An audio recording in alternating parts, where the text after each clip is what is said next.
Good morning from our studio in Amsterdam. This is TBLI Radical Truth. I'm thrilled today because we have Kelly Forbes, who's the founder of the AI Asia Pacific Institute. For those that are not familiar with who you are, Kelly, or the AI Pacific Institute, where it seems everything is AI, just tell us who is Kelly Forbes? What is her big purpose? What are you trying to do and have accomplished with AI in this period where everything seems to be AI? If you're not in AI, then you're nothing. Yes, well, first of all, thank you very much, Robert, for having me. Pleasure to be part of your work. Um, so my work essentially has been for over 4 years since the Institute has been born, thinking about how can we facilitate the responsible development and adoption of AI. Now we know AI, of course, has evolved much as you just mentioned, and along with it, its potential opportunities and risks. And so much of the work that the Institute has focused on is how do we then think about what are the right opportunities here and how should we think about mitigating potential risks? So, what um, governance structures or processes should we have in place so we can really tap into this technology? We're probably going to talk about this, I think, and for your listeners, there's a lot of questions right now around the value of AI and whether we are living in an AI bubble. And much of that is potentially true to think about where we are and where the value of the technology actually is. Um, but another part of that story is that perhaps we're just not using it correctly. We're just not using it to its full potential because we, a lot of the time, and organizations, governments, are not fully prepared to what the technology can actually do. Um, and so, with being in this space much before, we saw the breakthrough with generative AI and seeing ChatGPT completely, I think, which completely made it accessible, the idea of AI to everyone and seeing across every headlines. And it's been a great journey to see that progress. And we have also seen, I think, a lot of the downsides of seeing the technology basically coming in front of many of the layers of foundations that we should have in place so we can actually be prepared to um, fully tap into that. And what is the difference between open AI and generative AI? Great. Okay. So, well, OpenAI is essentially the company that has put this incredible thing that we all heard of, ChatGPT, in every headline and made AI known to everyone. Um, and used to be a nonprofit organization and is now known as a private company. Um, whose mission has always been to um, democratize essentially the use of AI and think about also how they can create AGI, which is another um, form of essentially explaining when we reach AI's full potential, it's smarter than every human, in simple terms here. Now, generative AI is under just one of the many umbrellas that you have under actually artificial intelligence. Generative AI sits in this subset where we have what we call deep learning, which is essentially, to explain simple terms, we used to think about traditional AI, um, before we were introduced to ChatGPT and other language models that we can talk to now. Not only talk, but generative AI is essentially the ability that AI has to generate completely new content, right? So you could be having this conversation with me right now, Mhm. and you cannot be quite sure if you're speaking with me or it's just an AI generating my image and my voice, which it Mhm. can, or yeah, or a video. I mean, we've seen all the capabilities now that are quite incredible, and we're able to design, copy movies, replicate singer's voice. We are able to recreate artists that no longer exist, or images, and of course, with all that incredible capability, um, there also comes that potential which can be misused. As we all know, it can also be a strong tool for committing fraud, for the misuse of, and a lot of the use cases we're seeing, of course, it's coming in the financial sector, right? So we're having a lot of these challenges where AI essentially cross borders, and how um, um, we have, the unfortunate, the also people with the wrong intentions that can misuse that same technology. The a lot some are frightened of AI's potential because it will supposedly eliminate many jobs, entry-level jobs. And I think back to the period when the financial crisis happened. And I remember there were hundreds of thousands of people working in the investment and banking sector who were let go, fired. But then I saw that I asked myself, did the financial sector, excuse me, did the financial sector get smaller? No, it got bigger. So basically, they didn't do anything. You could say that without AI, they really didn't perform any valuable task.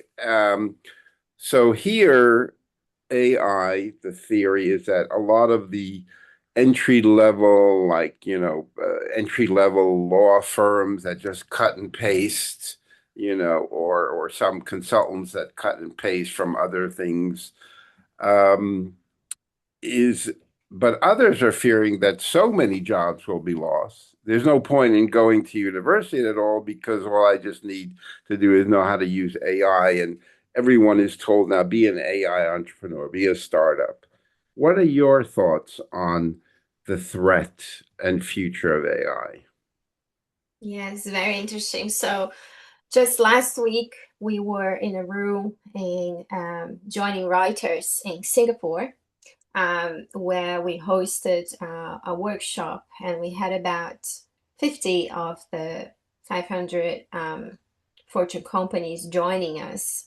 And they were in that room, they were from very, very different sectors, right?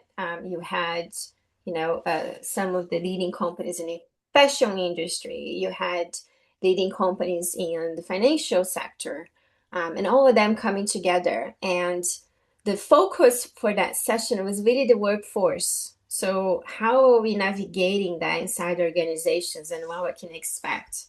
And what they all had in common, Robert, was that um, this challenging times for leaders, for organizations, for governments.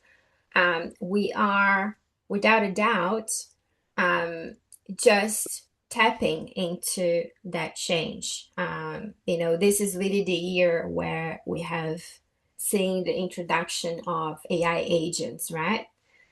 So moving from, I was talking about generative AI, we're moving from that into this space where we now have agents which are able to complete tasks without much human input, quite autonomously.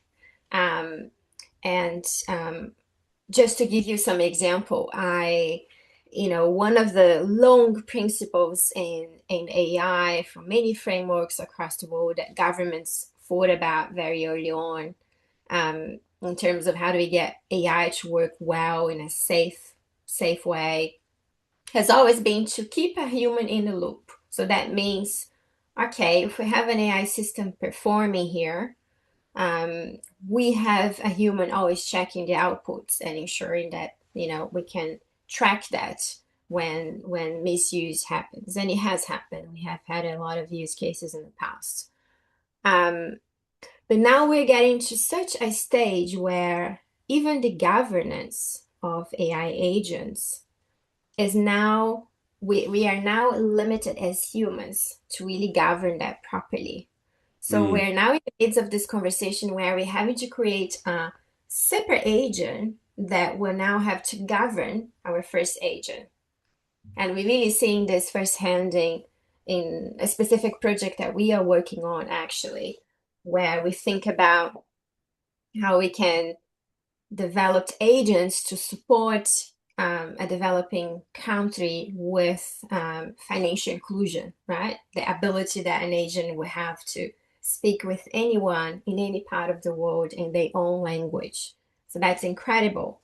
Now, very challenging for a human to govern such an agent and ensure that that agent will not misbehave, right? As we have seen with cases of chatbots or large language models that will give the wrong advice, wrong information, Mm. and it can be quite a threat, right? But that's all to say, I guess, the speed in which we are seeing this transformation is absolutely incredible, and we have not seen um, um, such examples before. I see a lot of people comparing where we are with many of the former industrial revolutions we have experienced, right? We're in some ways here on the fourth, driven by AI and other emerging technologies.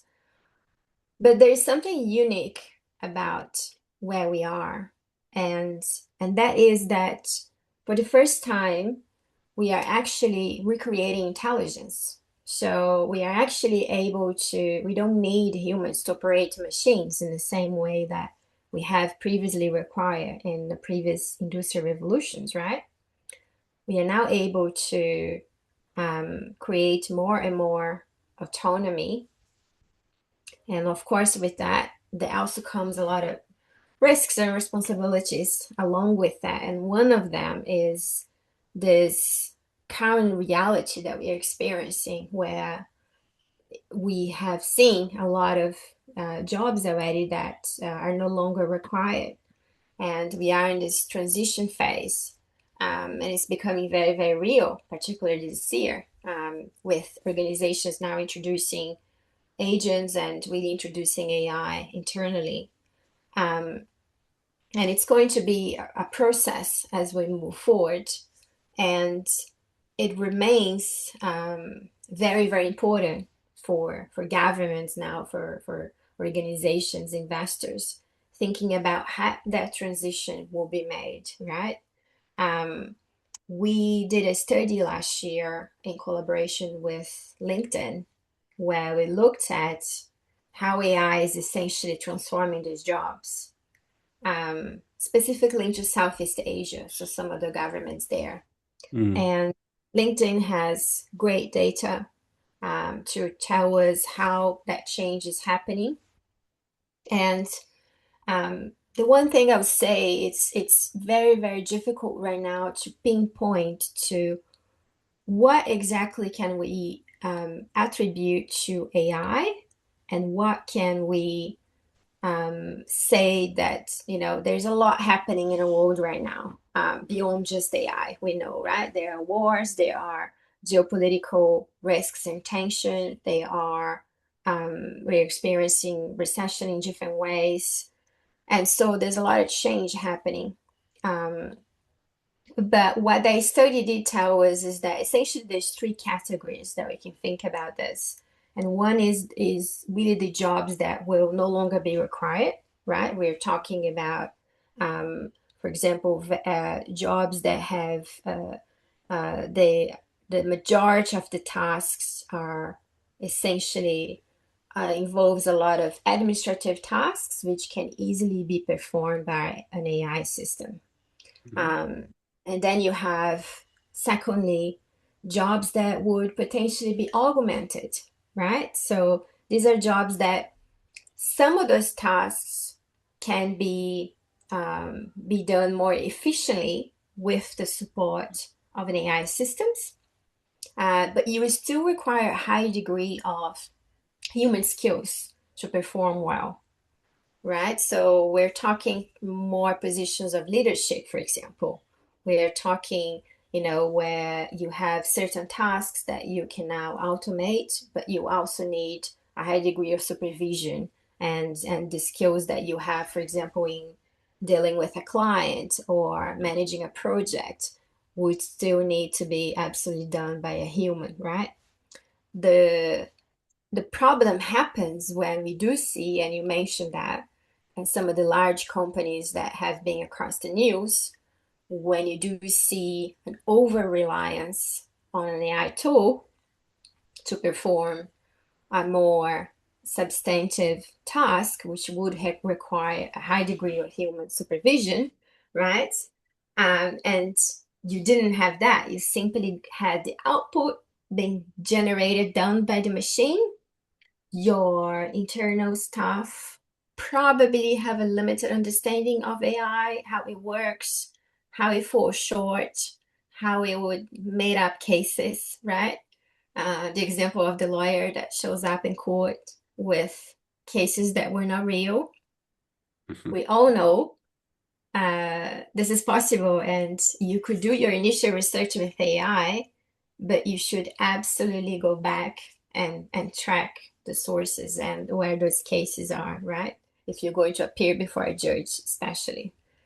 Um, and finally, we do have these jobs that are being created.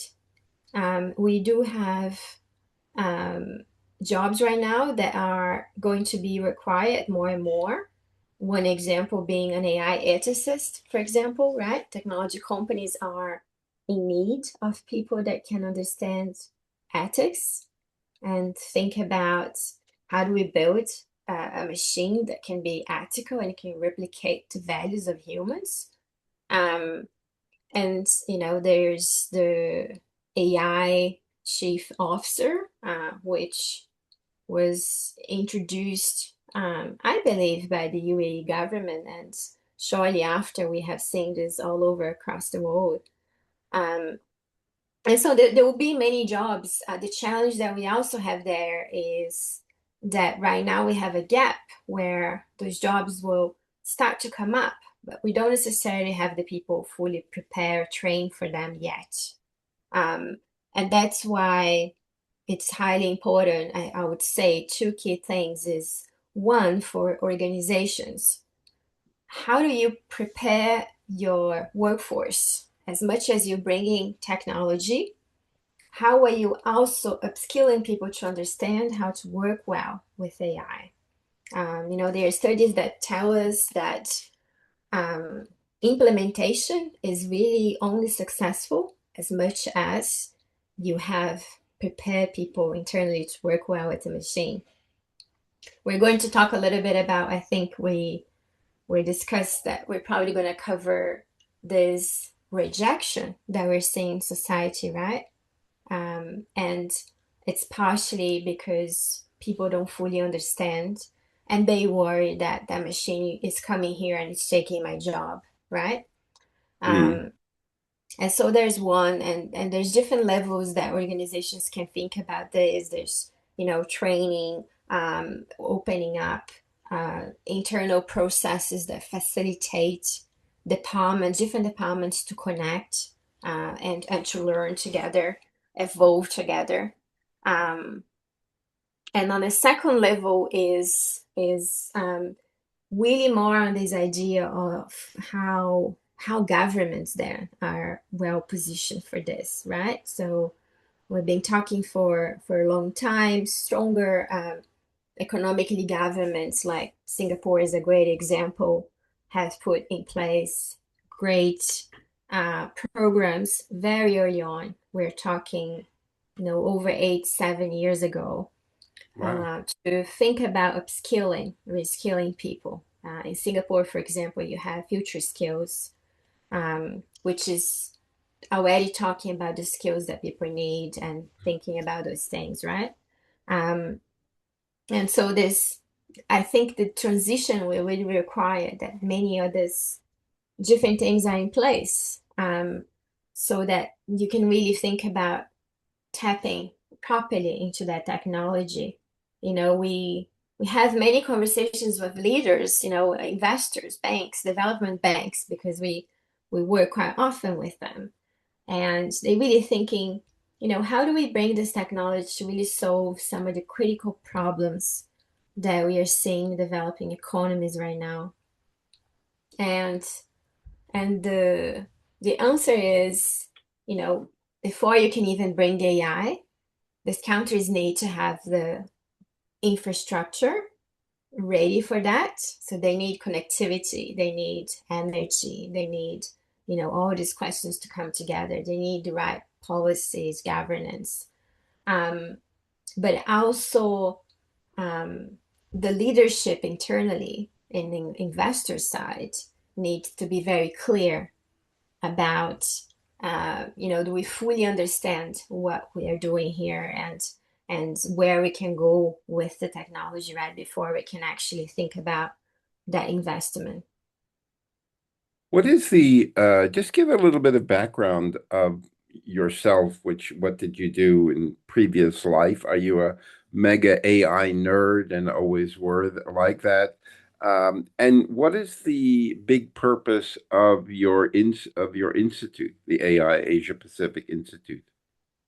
Sure. So not a nerd at all. I I really came into AI from having a really an incredible interest and background in international law. And so looking at a lot of the most challenging problems in the world that could only be solved by bringing different governments together. Um, so essentially issues that cross borders, right? Um, and this has always been a fascinating area for me. And I still believe that this is where there is no other way to solve many of these critical problems. We're talking climate change, we're talking AI. So AI for me was that. I was introduced, to AI during a project that was thinking about the emerging technologies, and I became really fascinated by its potential, and also what could go wrong, and realized that, hey, this is really a cross borders issue, and you really need governments coming together. It's not enough if we just have one government thinking about its policies, governance, and answering all these critical questions. This will require an incredible level of collaboration that we've ever seen before. And so this is how gradually the institute was born, and was really thinking about how do we come into this space where this gap is, and we can support the things that we are seeing some of the developed countries doing really well, and that other developing countries could learn, could work together, and how we could think about, or essentially bridging these gaps. When I was talking a little bit about misuse and fraud, I think a lot of the recent use cases we see, um, they don't just happen in one particular territory. We are seeing players, for example, sitting in one part of the world, calling a bank in Hong Kong, and you know dialing with your manager like we're having this conversation here, and that video is not real, that person is not real, right? And that transaction gets approved for millions and millions, right? So these governments really need a much more agile, robust, and way of thinking about working together that we have really ever done before.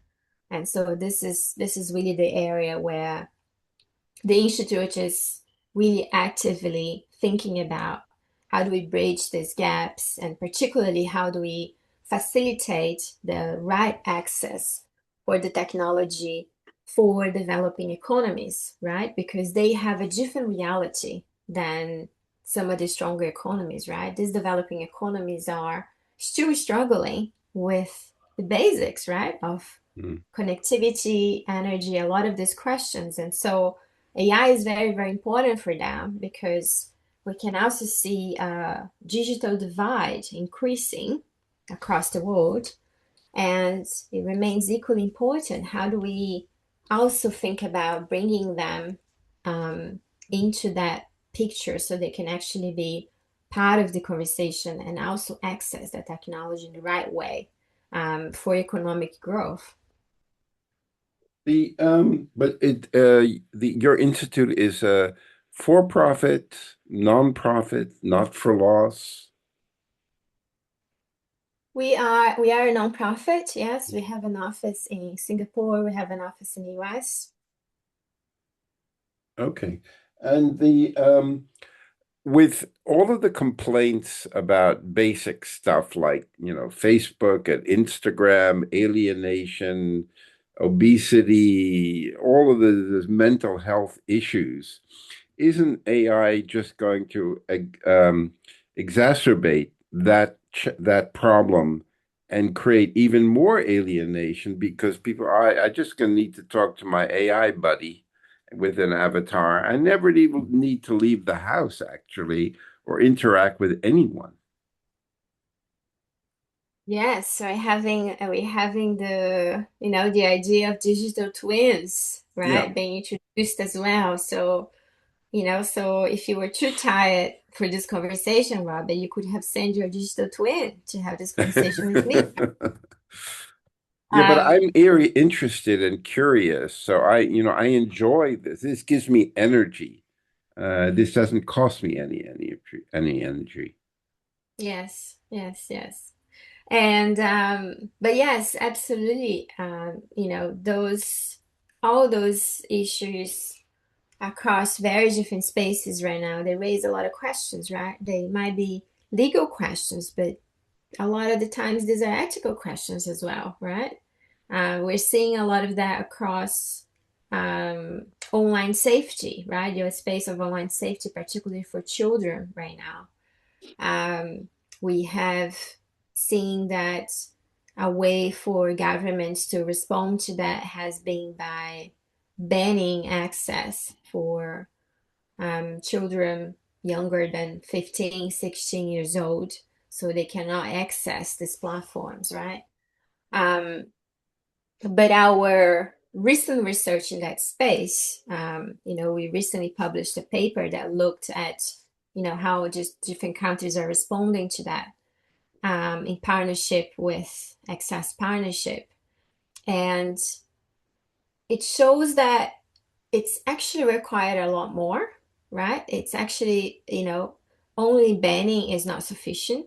We also must bring again a level of literacy for children as young as they are, so they can actually start learning about these tools.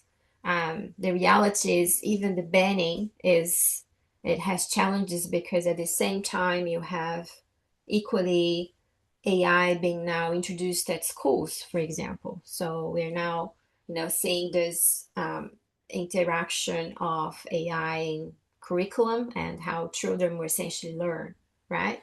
Um, and so this banning and response has been really due to the fact that we have seen an increase in risks, right? We have seen an increase in cases, particularly to the effects that you're describing there, right? Um, and there is this incredible AI index it's published every year by Stanford, and it really tracks many different things. But And one of the things it tracks is the cross governance and increase of risks, for example. So, and one of the most recent ones, we have seen really a record of 233 more AI related risks being introduced. Um, and you can see that really across as much as the, large language models, generative AI have been introduced to us, that we're seeing more and more of those use cases, right, coming to the surface.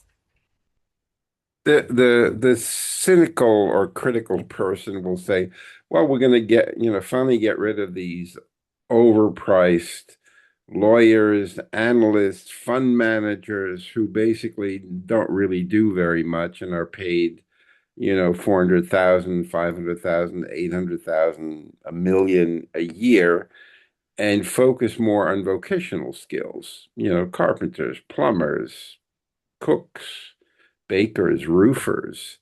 Um, and so the extractive industry, which is mainly the financial sector, it's very much about extracting the maximum out. They might have a harder time with AI than the vocational industry. What do you think? Think it- Yes. Yeah, there's a lot of, I think, different arguments right now into how this will play out. Um, and it's also perceived differently depending on where you are in the world, right? We have seen research that points out to Asia, for example, being a place where people feel quite positive about AI and, Hmm. comparison to other parts of the world, like the US, where this technology is actually mostly coming from, right? Where you have the concentration of most companies that are developing this technology. Um, is it just AI, or is it that people also have a higher trust in where they are, where what the government is doing about, um, you know, um, the side effects of the technology, let's say, right, and how they managing that transition. Um, the Elderman Institute has done really well tracking that, right? I mean, it usually does this index that tracks trust, for example, and it really compares that. Um, a lot of the times it's difficult for us to pinpoint is the, is are the feelings and rejections and arguments to do with technology or to do with how it's actually affecting, the our local context and how the current government is managing that, right? So I think again it comes down to how well, that transition will occur. Um, and and yes, I think for, for the lawyers, the accountants, and some of these jobs that will, be require less and less, um, there is this transformation, right, that will naturally happen where you might not necessarily need a lawyer if you're just looking to draft or share a simple Hmm. document. AI can Right. now do that for you, but you will still require a lawyer for a large transaction, and that lawyer has that ability of sit down with the client and use those really human skills Hmm. that AI is not able to, right? Particularly in very, high emotional circumstances or settings, right?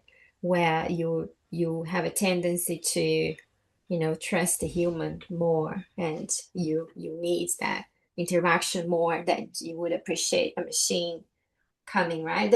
Last year there was this, and there's been a lot of pushback on this.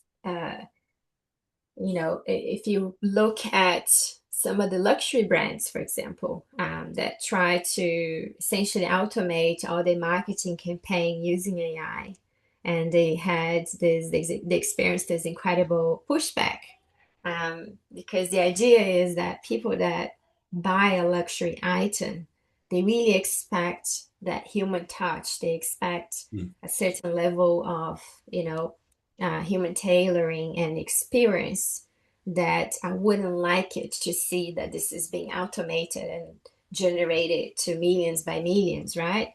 Um, and so, it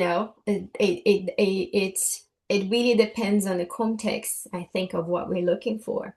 And what we might experience is actually that, there's a higher degree of value being placed on everything that is designed by humans, right? Because if you go into a Michelin star restaurant, you would appreciate knowing that the chef has spent, 5 hours preparing that meal versus a robot that Mm. instantly made that within a few minutes, right? So it would change your experience and your perspective based on knowing how something was made. There was a movie made by Stanley Kubrick, 2001, A Space Odyssey, where Great. how the AI computer took over the ship, and the actor couldn't stop.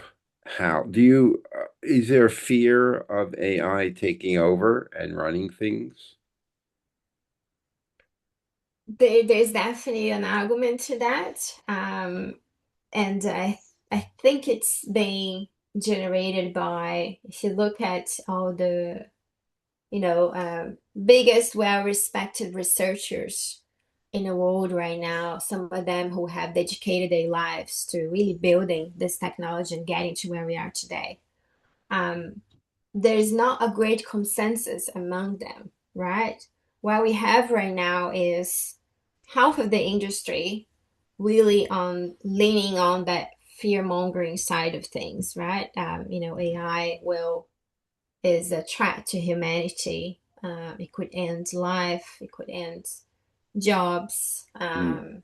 We have a lot of that concentration, particularly on the environmental side of things, right? I know there's a recent research by Gallup and Reuters that really reveals that, you know, um, particularly in the US, people do not want to have a data center built in their Yeah, community. yeah. Uh, Because of energy and water. Correct. And on the other side, you know, um, yeah, so it's quite confusing, right? You're having all these researchers that we looked up to that have dedicated their lives to working on that, but they're coming out now and saying, very extreme things. I love one of my favorite is, what you have Sam Altman saying, AI will most likely end humanity, but in the meantime, there will be great companies. So you can imagine the, the reactions of society hearing those kinds of things, right? And on the other hand, you have the other half of industry, which is just, go, go, go. Let's develop, build, sell, invest, right? But we're not really thinking this is going to be great. But we're not really thinking about any of the potential misuse here. And I usually like to bring it somewhere in the middle, where it's the future is not really determinist. It's more, how are we in charge? What do we need to do? Right? What do we need to do to ensure that we arrive at a better scenario here? So what kinds of policies, governance, or you know um, training, education that we all need to navigate as well, right? As opposed to just focusing on two extremes here. Because the reality is, AI is here to stay, right? It's only evolving as we speak.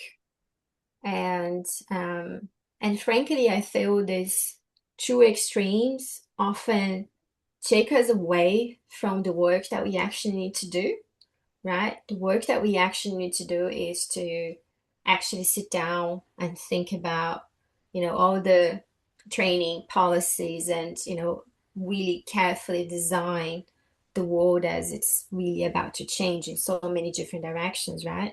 And how can we become more and more prepared as we go about doing that?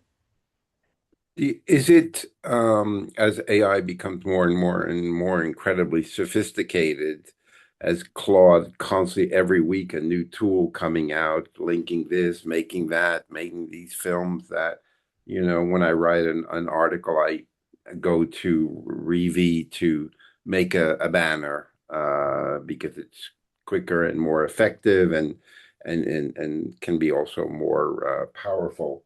Um, how can people see if a text, let's focus on writing, is AI generated rather than author generated? Or can't Oh, you? I think it's becoming harder and harder, isn't it? In the And is there beginning, something wrong with that? That's the point. If you're right, if something is written by AI but is able to get the knowledge or the message across powerfully, is that wrong compared to someone who spent hours and hours trying to find the kind of inspiration to put that down on paper? yeah, um, it's it's not wrong. I think that the challenge is that we're having something like, we're calling it cognitive debt, right? Is our overreact Cognitive deck? cognitive debt. It's this term that essentially explains how we are over relying on AI. And it's it's probably okay for us. We have completed school and we've done reasonably okay in life so far. But we can think of children who will maybe not need to learn the same way that we did, right? Because they can outsource their thinking to AI, right?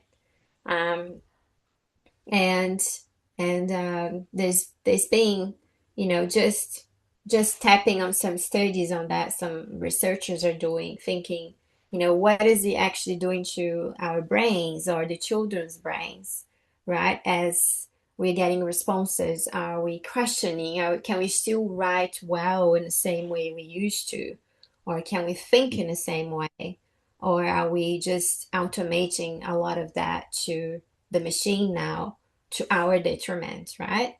Um, and that is particularly a challenge if we need to manage AI well. So we need to be able to, for example, Robert, you ask a question, and AI will give you an answer. You need to have your ability to question whether that's true or not, Right. right? And you can probably do that because you have probably worked long enough to question when things don't feel right. But you can imagine a 10-year-old trying to do the same thing, right? And it will most likely, if without much preparation, right, tend to rely more and more on what the outputs are. And so, so how do we essentially embrace it, right? There's no other way but to embrace it. And I think it can absolutely make so many tasks and jobs incredibly efficient. But at the same time, how do we preserve our ability to, rationalize and question things, so that we're actually in charge and not the other way around? You give, correct me if I'm wrong, you give the impression that you're not so afraid of the future with AI, but you are concerned that we need to create proper governance and educational systems in place. I don't know if you have children and you're worried about them or not, or don't have children, but but you seem to be less concerned and just more alert. Correct, yes. I I still think that we are the ones that can ensure that this goes well, and we can. Are we running out of time and are we doing well? Are we doing as well as we should? No, absolutely not. Okay. And and we can see that across various issues, not just AI, right? Let's look at how we're tracking with the sustainable goals, right? And climate change and all these questions. So we're not doing very well. And I think that we have a lot of reasons for that right now in the world. I mean, it's a complex environment where we have wars and a lot of geopolitical tension. And we have really two leading countries in the AI space. And there's a lot of tension between them, right? We're not really getting to the right conversations there. And that tension is generating also that race, and so there's a lot of reasons to be uncertain, I think, but also a lot of reasons to feel positive that this could actually turn out okay if we think how, what's how we can fully be prepared here. I do have a child and at school still, so I'm just at that stage where, it's just being announced for primary schools how AI is going to be introduced. And you have all that conflict that most parents have with, introducing iPads and social media and AI and how they're going to learn and all these things, right? And it's a different world, right? That's, very different that I'm sure the way you were raised, Robert, and, in previous generations. We have other concerns, but also the ability of staying human and the skills that make us humans, they are not going anywhere, and these should be preserved, and it might perhaps be the way that as we use this technology, um, one of the I mean one of the biggest, I think, hopes that there is here is to really support us in, instead of making all those problems worse, that you could actually apply the same technology to make it better. And it's completely possible. We have seen use cases of that, right? For example, we have seen, for example, AI being placed in courtrooms now to make decisions and assist a judge making decisions about people. The same technology can also alert a judge when he's being biased, making such decision about someone just because of their background or where they live, right? Which we humans are, we can do that. Um, but if designed well, you could actually use the technology to support that conversation rather than exacerbate, right? We could use it to think about, the sustainable goals that you have there. 17 of them. We are running out of time for most of them. We are not going to accomplish them in the same deadline that was put forward by the United Nations, right? So think about food, for example, right? There's a lot of startups right now active in that space of food distribution, right? You have a lot of people hungry. You also have a lot of restaurants that just throw away food at the end of the night, right? And these are not because you haven't really calculated and you haven't thought about distributing that well. And now they're tapping into AI to support them to do that efficiently, right? So there's really great examples of this, particularly in some of the developing economies, right? Very remote areas, for example, in a rural part of Indonesia, right, where you can now have access to education or health because you couldn't get to a doctor before. Now you have access to have a consultation with a doctor. So this is really, I think, where, you know, these are reasons for us to feel positive about what could be done. I thought it was quite interesting that the new movie of Christopher Nolan, the Odyssey, didn't Mm, want at all in any shape or form to use CGI or any AI tricks, just an IMAX camera. And they went to incredible lengths and it cost a lot of money, 250 million, but it was until now a huge success. So it's moving away from the pure traditional Hollywood CGI green screen type thing. Um, yeah. my I see a lot of, technology, particularly in the food production, Dyson creating this automated indoor farming of growing strawberries in the UK, but I also hear not much taste. So yes, AI can do all kinds of cool stuff. There's a guy who's raised billions to create an AI restaurant chain where people can go to different, called Wonder, with different foods there. But I hear complaints it doesn't really taste very good. So the question is that because we're very much still in a very large global extraction model. The business model is extraction. It's not about empathy. And you see that very strongly in the financial sector. It's the basis actually for my entire new book. Um, Efficiency versus empathy. Can we get AI to be more empathetic rather than efficient? Yeah, it's a great question. Yes. This makes me think of, a few years ago we did what was one of the first studies which looked at the intersection of ESG and Hmm. AI. We Ah, okay. collaborated with an organization called Rep Risk to do Yeah, I know that. them. And of course, at the time, AI was not where it is today. And we didn't really go deep into the environmental pillar there. It's really, really difficult, challenging, I think, a lot more complex. And we really need more research in that space, actually, to explore what the downsides have been on the energy, water space, and what we need to do. Data centers being built, and all the issues we're having in that space.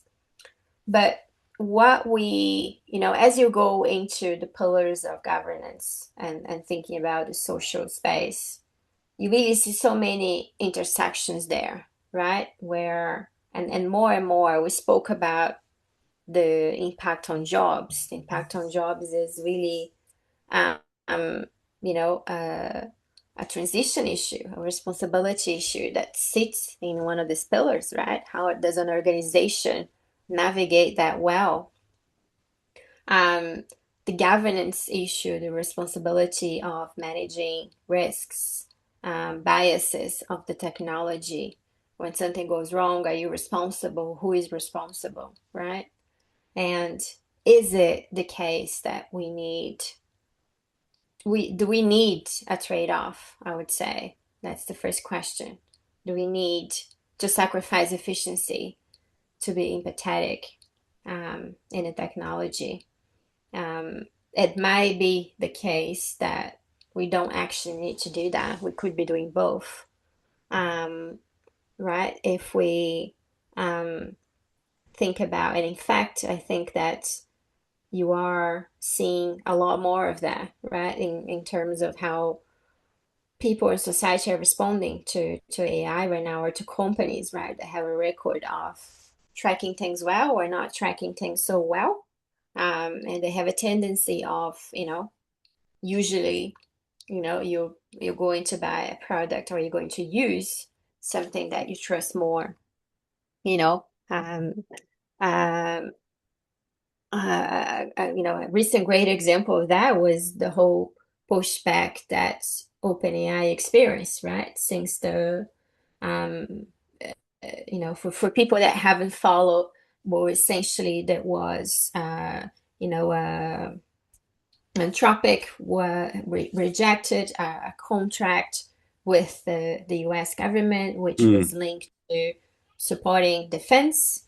Uh, because of feeling that was unethical, and walked away from that contract. And when essentially OpenAI came into that space and received a lot of, rejection, I think there was a lot of societal, let's delete GPT, and everyone moved to Claude now. mm. So there is still an understanding and an expectation that we should be able to do both here, and that companies should be trying to be active navigating. How do you do both? How do you you know, remain efficient, but you also, sustaining that level of empathy with your customers and how the machine will actually respond and interact with them, right? The We're coming toward the end. How can the audience that will listen to this podcast or YouTube interview help you? The best help is to really follow our work. Think of ways to, so if you go into our website, AI Asia Pacific Institute, you'll see we have published a few papers there.